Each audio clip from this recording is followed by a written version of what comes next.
AI can do some crazy things as we're talking about. But what about being creative? Google's Project Magenta takes its machine learning smarts and applies them to music and to art.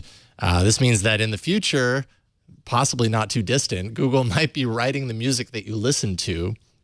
If you don't believe me, actually, Anthony, there is a player on the page.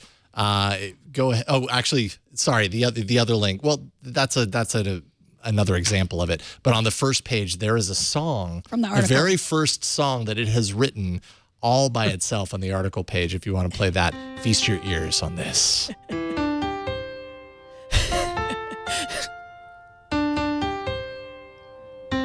So basically, so what are you hearing here other than like four notes that are playing and whatever, and it kind of meanders and goes off? Essentially, it was fed 4 notes up front. Now, the drums are not the AI. The drums were there for effect to kind of give you a frame. Basically, the AI created the melody, the piano melody. It's a 90-second piano melody derived from 4 notes up front. So 4 notes were fed into it, and then it kind of took off. Now, if you want to play the video that I had there, sorry to put you through these player gymnastics. But a robot could do your job, Anthony, so better watch out. And this was from last week at Moogfest, where... Moogfest. Moogfest. Yeah. No, it's not Moog, it's Moog. Is it Moog? Yeah. And it's not the most impressive thing, but Google took those first 4 notes and then created a melody around it. Like, on one hand, I'm like, okay, well, you could randomize this stuff. But on the other hand, it's fascinating to know that a computer isn't just taking things and randomizing it. It's actually internalizing it in its own crazy, weird AI sort of way. And it has, I don't know, it has a frame of reference around this. And it comes up with stuff that we could possibly hear computer-generated music like top to bottom. I don't think it's too far of a stretch to think that that might actually ultimately become something that sounds pleasing. And as a musician, does that bother you? No, because everybody likes different types of music, and everybody likes Miku Asuni, right? That's the robot singer from Japan. And she is. She sells out stadiums. Check this out. But Megan brings up a good question, though. I mean, because I feel like music is one of those, at least for me, music is one of those really personal expressions of art, you know, and can that be computer generated? Is it still art if it lacks the human touch?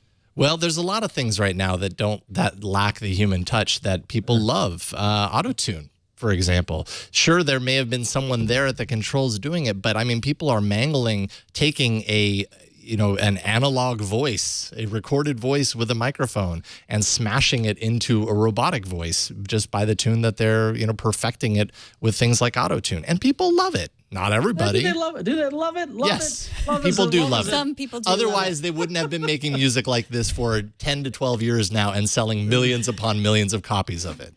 Well, I don't love it. You don't love it, but somebody does. I think this is interesting because my knee-jerk reaction to this was like, oh, computers can't create art.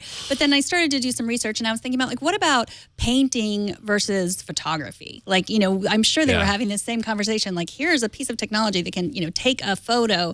And artists were like, well, that's not, or like digital photography, all these things. I mean, technology moves ahead and people still like what it creates. Yeah, it just creates something different. Anthony, I'm going to put in one more link for you. Sorry, I just put it at the very bottom of the list there. At Google I.O., and I guess it was originally shown off at Mobile World Congress, but at Google I.O. I saw this firsthand.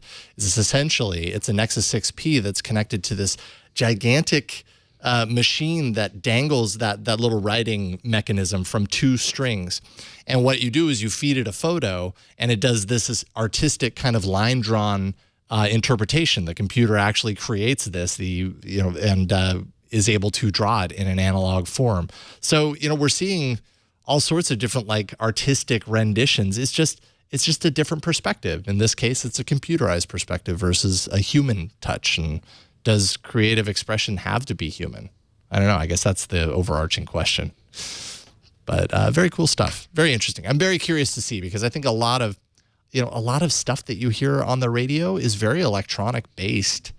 People are used to electronic music being the foundation of a lot of what we hear, whether we realize it is or not.